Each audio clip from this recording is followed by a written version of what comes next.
Halo semuanya, kembali lagi di YouTube channel aku. Nah, kemarin aku baru aja nemuin sesuatu yang full of memories banget dan bisa dibilang berkesan banget lah sebelum masuk ke dunia perkuliahan, yaitu aku dapat kembali naskah soal SBMPTN aku tahun 2018 dan kemudian ternyata aku juga dapat soal UTUL UGM atau ujian masuk Universitas Gadjah Mada tahun 2018 aku dulu. Nah, dan di video kali ini aku mau coba buka kembali SBMPTN 2018 aku dan kita spill dikit nih tentang bagaimana sih mekanisme dari SBMPTN 2018 aku dulu. Nah, dan tampilan dari naskah soal SBMPTN 2018 dulu itu seperti ini, dan kita bisa lihat kalau ini sama sekali gak ada lipatan, cuman sedikit di sini dan bisa dibilang masih mulus lah, dan hitung-hitungan atau cakar-cakarannya itu masih ada, terutama di soal matematika, soal fisika, dan soal kimianya itu masih ada sama sekali dan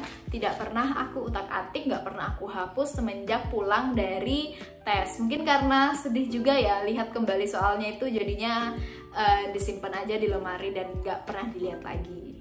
Oh ya, for your information dulu nih, jadi aku lulus SMA itu tahun 2018. Kemudian aku mengikuti SNPTN, SBMPTN, dan juga UTUL UGM. Nah, bagaimana sih mekanisme dari SBMPTN 2018 itu? Nah, untuk SBMPTN 2018 itu terdiri atas dua tipe soal, bukan dua tipe sih, tapi dua jenis soal, yaitu TKPA sama TKD Saintek dan atau Soshum. Nah, untuk TKPA itu atau tes kemampuan potensi akademik itu terdiri atas TPA numerikal, TPA verbal, TPA figural, kemudian bahasa Indonesia, bahasa Inggris, dan juga matematika wajib atau matematika dasar. Sedangkan untuk Saintek atau Soshum itu tergantung dari pilihan kalian, apakah pilihan kalian itu berada di jurusan Saintek atau berada dalam jurusan Soshum. Nah, untuk jurusan Saintek sendiri itu terdiri atas soal matematika peminatan. Kalau kita di SMA itu matematika peminatan atau matematika IPA, kemudian ada fisika, kimia, dan biologi. Sedangkan untuk Soshum atau ranah Soshum itu terdiri atas soal sosiologi, ekonomi, geografi, dan juga sejarah. Nah, lalu berapa sih soal dalam masing-masing tes itu? Nah, untuk TKPA sendiri itu terdiri atas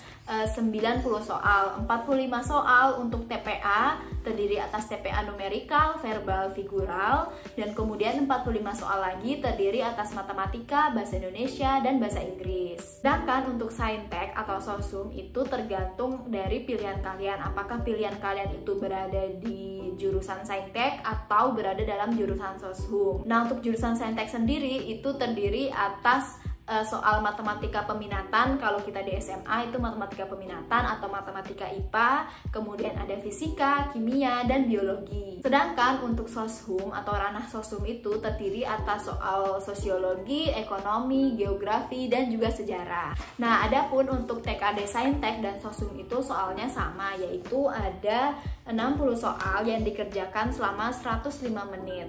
Nah, untuk TKD Saintek sendiri itu terdiri atas 15 soal untuk matematika IPA, 15 soal untuk fisika, 15 soal untuk kimia, dan 15 soal untuk biologi. Jadi total ada 60 menit. Begitupun dengan TKD Soshum, 15 soal untuk sosiologi, 15 soal untuk ekonomi, 15 soal untuk geografi, dan 15 soal untuk sejarah. Nah, lalu yang menjadi pertanyaan mungkin bagaimana sih mekanisme penilaian dalam SBMPTN 2018? Nah, seperti yang aku bilang di depan tadi, kalau terjadi perbedaan antara SBMPTN 2017 dan SBMPTN 2018, salah satunya yang membedakan adalah dalam format penilaiannya. Nah, untuk penilaian dari SBMPTN 2017 itu menggunakan format dimana kalau benar itu plus 4, kemudian kalau salah itu minus 1, dan kalau tidak menjawab itu 0. Sedangkan di SBMPTN 2018 itu bisa dibilang beda banget, dimana penilaiannya itu kalau benar itu plus 1, kemudian kalau salah itu 0, dan juga kalau tidak menjawab itu 0.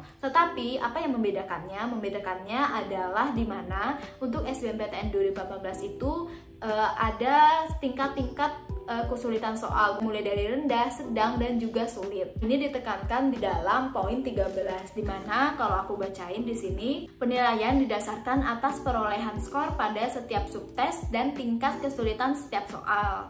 Oleh karena itu, kita jangan hanya menekankan pada subtes tertentu atau tidak ada subtes yang diabaikan. Jadi penilaian dari SBMPTN 2018 ini tergantung kesulitan soal. Jadi kita diharapkan untuk jangan mengabaikan satu subtes tertentu. Nah, lalu bagaimana sih mekanisme dalam pelaksanaan dari SBMPTN 2018? Nah, berbeda dengan tahun-tahun sekarang ini yang setahu aku itu menggunakan komputer semua ya, bener nggak? Nah, kalau yang tahun aku kemarin itu ada yang CBT, ada yang PBT. Tapi bisa dibilang dominan banget itu yang PBT. Nah, seperti aku yang menggunakan kertas, soalnya boleh dibawa pulang dan juga untuk pelaksanaannya itu dilakukan secara serentak. Jadi pada hari Selasa 8 Mei 2018, bisa dibilang 3 tahun yang lalu ya. Lalu bagaimana sih kartu tes aku dulu? Nah, untuk kartu tesnya sendiri aku pasang di sini. Nah, untuk kartu tesnya sendiri ada foto, kemudian pilihan jurusan, lalu kemudian lokasi, dan lain-lain. Nah, bisa dilihat di kartu tesku itu kalau pilihanku itu ada satu, yaitu ada Fakultas Kedokteran Hewan Universitas Gadjah Mada. Dan lokasi tesku itu ada di Fakultas Fisifol dari Universitas Gadjah Mada. Nah, ada juga nih urutan dari SBMPTN 2018. Jadi jam 7 sampai jam 7.30 itu registrasi dan lain-lain, kemudian tesnya. Nah, tesnya itu TKD Saintek dulu, lalu istirahat, dan kemudian TKPA. Nah, lalu mungkin ada yang bertanya nih, kok dapet soal SBMPTN 2018 ini? Karena memang ini dibolehkan untuk dibawa pulang, yang TKD Sainteknya. Tapi yang untuk TKPA itu tidak boleh dibawa pulang. Jadinya aku bawa pulang dan mungkin bisa jadikan kenang-kenangan ya. Mungkin ada yang bertanya juga nih, lalu bagaimana hasil dari pengerjaan soal ini? Hasilnya adalah sayang sekali aku dinyatakan tidak lulus untuk pilihan pertamaku atau pilihan satu-satunya malah. Jadi aku rasa memang kurang afdol ya kalau aku sharing tentang bagaimana cara proses pengerjaannya, dan memang itu aku benar-benar udah lupa bagaimana aku ngerjain soal ini. Dan syukurnya aku malah diterima di jalur ujian tulis dari Universitas Gadjah Mada, yang kalau mau aku bandingin sih memang soalnya itu lebih susah SBMPTN 2018 dibandingkan dengan UTUL UGM 2018. Nah, jadi langsung aja kita buka kembali atau flashback kembali bagaimana naskah soal SBMPTN 2018 yang 3 tahun lalu aku kerjain. Nah, jadi inilah tampilan dari naskah soal SBMPTN 2018 yang pernah aku kerjain. Nah, untuk kode naskahnya sendiri di sini 459 dan di sini ada namaku. Mungkin karena dari aku sendiri ya kebiasaan nulis nama di depan naskah soal. Kemudian di sini ada tulisan sesi 1. Nah, untuk halaman pertama itu ada petunjuk umum. Nah, petunjuk umumnya sendiri di sini yang paling ditekankan adalah nomor 13, di mana ini adalah aturan baru dari SBMPTN 2018 yang berbeda dengan SBMPTN 2017. Dan di sini ada tipe soalnya. Di sini ada tipe A, tipe B, dan tipe C. Nah, teman-teman bisa lihat sendiri di sini kalau tipe A itu adalah pilihan ganda, kemudian tipe B itu yang pernyataan, dan kemudian kalau yang tipe C itu adalah jika jawaban 1, 2, 3 benar dan seterusnya. Jadi ini 3 tipe yang berbeda, dan seingat aku 2017 juga tipenya seperti ini. Nah, di halaman selanjutnya kita bisa lihat di sini ada hari tanggal ujian, ada Selasa 8 Mei 2018, dikerjakan selama 105 menit dengan jumlah soal 60 soal. Nah, di sini di soal pertama ada matematika. Untuk matematika sendiri ada 15 soal. Dan di sini kita bisa lihat kalau hitung-hitunganku memang berantakan banget. Jujur aku bukan tipe orang yang rapi, hitung-hitunganku juga seperti ini. Nah, ini kalau aku disuruh ngerjain lagi nggak bisa sih. Aku udah lupa sama sekali, tapi teman-teman bisa lihat bagaimana model soalnya sendiri dari SBMPTN 2018. Nah, di sini ada 15 soal sampai sampai nomor 15. Dan selanjutnya ada fisika. Nah, untuk matematika sendiri ada soal fungsi, kemudian gradien garis, kubus yang paling sering aku ingat, dan di sini aku jawab akar 17, benar nggak ya kira-kira? Ada limit, kemudian geometri, lalu volume benda, terus kemudian lingkaran, jari-jari lingkaran, kemudian persamaan seperti ini, kemudian ada sin kostan, kemudian persamaan lagi, ada lingkaran lagi, seperti itu. Itu untuk matematikanya sendiri. Lalu bagaimana sih fisikanya, kimia, biologi? Nah, aku mungkin dulu itu lebih prefer kerjain biologi dulu karena biologi adalah yang paling aku bisa. Nah, sekarang kita ke fisikanya sendiri. Untuk fisikanya sendiri ini macam-macam banget. Mulai dari percepatan benda, kemudian ini ada ada percepatan gravitasi. Ini sepertinya aku jawabnya D deh, 0,4. Kemudian sama dengan matematika, untuk fisika sendiri juga ada 15 soal. Untuk selanjutnya ini ada sistem mekanik. Ini aku jawab benar nggak ya kira-kira ini? Oh ya, untuk ulangin lagi, kalau tipenya atau penilaian skornya itu berbeda banget dari SBMPTN 2017. Jadi berdasarkan kesulitan soal. Ini ada pegas, kemudian bejana, berisi fluida, kemudian wadah tertutup. Ini sepertinya nggak aku jawab deh, kalau kayak gini nggak tersentuh sama sekali, ini nggak aku jawab. Nah, selanjutnya untuk yang nomor 22 dari fisika sendiri, suatu bejana kokoh yang berisi gas ideal dikocok berulang-ulang. Manakah pernyataan yang benar tentang keadaan gas tersebut setelah dikocok? Nah, di sini aku jawabnya gas melakukan usaha sebesar penambahan energi dalamnya. Nah, aku cara menjawab soal itu adalah aku mengeliminasinya satu persatu. Ini kemungkinan aku dapat caranya dari Zenius Education karena memang aku nggak bimbel, tapi aku belajar dari Zenius dari rumah. Nah, kemudian di soal nomor 23 ada 2 balok kayu. Kayaknya aku jawabnya E juga. Karena ini aku eliminasi. Kemudian sini aku jawabnya E.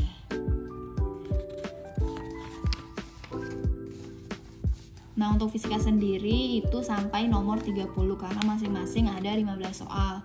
Nah, di sini sebuah kapasitor, sebuah lampu pijar, dan sebuah sumber arus AC dirangkai secara seri sehingga membentuk sebuah rangkaian tertutup. Lampu pijar meredup apabila, ini aku bingung ya, kayaknya dulu ada yang jawabnya antara frekuensi berkurang atau sebuah kapasitor dipasang seri dengan lampu. Nah, untuk nomor 25 sepertinya aku juga nggak jawab sama sekali. Dan di sini nomor 26 aku jawabnya frekuensi cahaya hijau dan ungu bergantung pada fungsi kerja bahan. Dan di sini ada tipe soal yang bukan ABCD tapi ada yang sebab akibat gitu. Nah, untuk yang nomor 30 nih, sebuah sumber sembunyi dengan frekuensi 640 Hz bergerak mendekati seorang pengamat dengan kecepatan 20 meter per second. Oh, ini ada rumusnya seingatku. Nah, di sini ini adalah soal yang 1, 2, 3 benar, 2 dan 4 benar. Nah, di sini aku jawabnya 1, 2 dan 3 benar. Benar nggak ya kira-kira? Nah, selanjutnya kita masuk ke soal kimianya. Nah, kimia itu adalah hal yang menurutku paling aku nggak bisa itu adalah kimia. Mending aku fisika lah dibanding kimia. Nah, untuk 31 sendiri, ini produk oksidasi senyawa di atas adalah, sepertinya aku nggak jawab sama sekali. Ini nggak ada coretan sama sekali. Kemudian nomor atom, persentase massa atom karbon pada suhu tinggi, reaksi antara gas dengan maka. Nah, di sini sepertinya aku jawab D, 112 gram. Kemudian nomor 35 itu ada gas X memiliki 2 mas. Ini kayaknya aku nggak jawab juga. Kemudian nilai entalpi, kemudian reaksi disproporsionasi, kemudian data potensial reduksi standar, lalu reaksi hidrogenisasi piridin. Hitung-hitunganku dapat dari mana ya? Kayaknya dari sini. Ini juga seperti itu, dan ini ada larutan-larutan, kemudian nilai pH, itu energi ionisasi pertama, kedua, dan ketiga. selanjutnya itu adalah soal biologi atau soal terakhir. Nah, di sini soal pertama, kawah gunung berapi memiliki kondisi ekosistem yang unik dan menarik karena ditumbuhi organisme yang bersifat, kayaknya aku jawabnya termofilik. Kayaknya ini bener sih. Nah, salah satu sel penyusun xilem terdiri atas, ini kayaknya aku nggak jawab. Kemudian yang ke selanjutnya itu ada daun tebu, kemudian hormon dalam proses pembuangan pada tumbuhan itu sepertinya aku jawab giberelin, kemudian kromosom, teori Darwin, kemudian organel yang mempunyai ribosom dan dianggap mirip organisme prokariotik, dulu aku jawabnya retikulum endoplasma atau RE. Kemudian ini dari soal sebab akibat, kemudian perbedaan proses fermentasi dan respirasi anaerob.